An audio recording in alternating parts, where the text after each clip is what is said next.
प्रत्येक चमकदार वस्तु सोना नहीं होती, क्योंकि सोना बनने के लिए तपना पड़ता है। आज ये खबर एक ऐसे साइबर क्राइम अपराधी से जुड़े हुए व्यक्तियों के समूह से है जिसको जानने के बाद, जिसको सुनने के बाद मन मस्तिष्क सभी विचलित हो जाता है।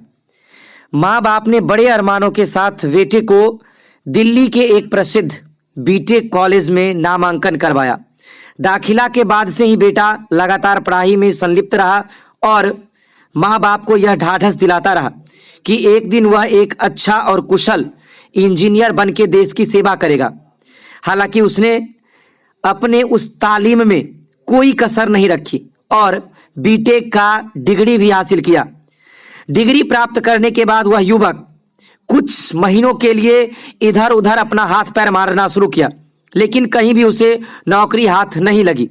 और उसके बाद उसने नोएडा के एक कॉल सेंटर में बाकायदा वर्कर के रूप में ज्वाइन किया और वहां पर उसे कुछ अच्छे अंग्रेजी बोलने वाले दोस्तों की संगति मिली और इस संगति के बाद वह युवक आहिस्ता आहिस्ता साइबर क्राइम की दुनिया में अपना पैर फैलाने लगा।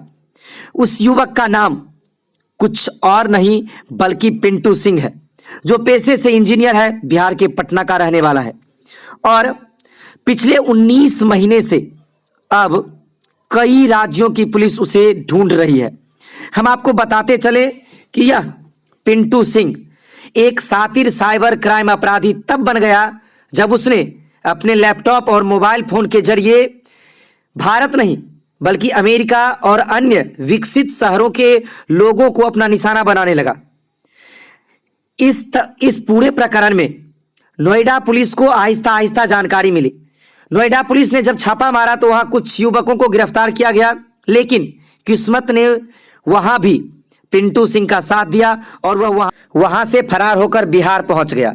बिहार आने के बाद भी वह दम नहीं लिया। यहां भी उसने अच्छे अंग्रेजी बोलने वाले युवकों की तलाश शुरू कर दी, लेकिन ये तो बिहार है, उसे अच्छा अंग्रेजी बोलने वाला युवक नहीं मिला। फिर उसने सोशल मीडिया के माध्यम से ही पश्चिम बंगाल के 3 लड़कों से दोस्ती बढ़ाई।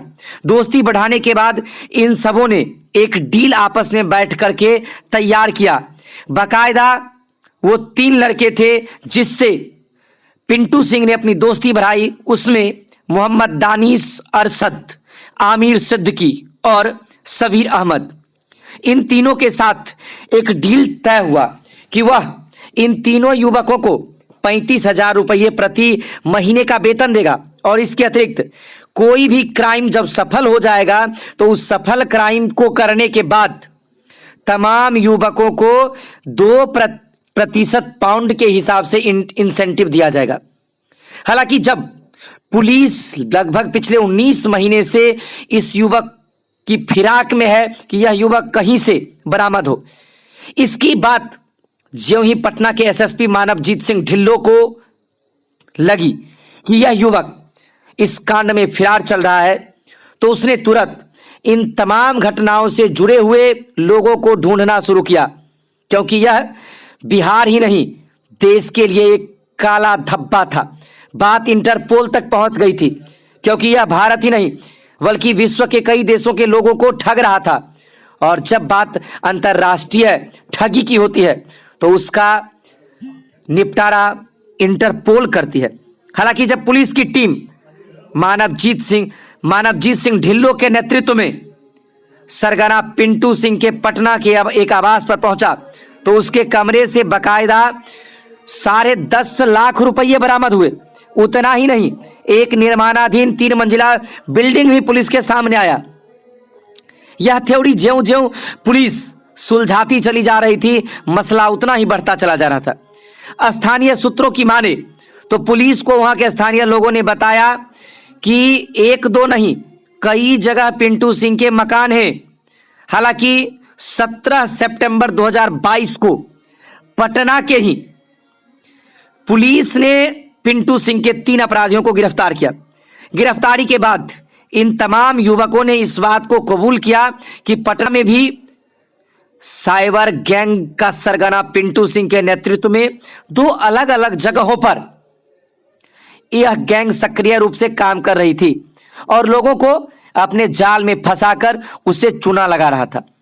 हम आपको बताते चले कि यह जो गैंग चलाने वाला पिंटू सिंह है, उसका नोएडा, दिल्ली, बिहार और बंबई जैसे शहरों में आलीशान मकान है। सूत्रों की माने तो जब नोएडा, दिल्ली और बिहार में लगातार पुलिस सक्रिय हुई, एक्टिव हुई, तो पिंटू सिंह वर्तमान में मुंबई भाग गया है और वहीं भाग करके वह अभी रह रहा है। इस खबर के माध्यम से हम अपने तमाम दर्शकों को यह सचेत करते, आगाह करते हैं कि आप मत समझिए कि आपके आसपास में यदि कोई पढ़ा लिखा व्यक्ति है तो वह आपका शुभचिंतक हो सकता है, वह आपका भला चाहेगा, क्योंकि वर्तमान समय साइबर अपराधियों के लिए इतने सख्त और मंसूबे भरे हैं कि वह कभी भी आपको अपना निशाना बना सकता है।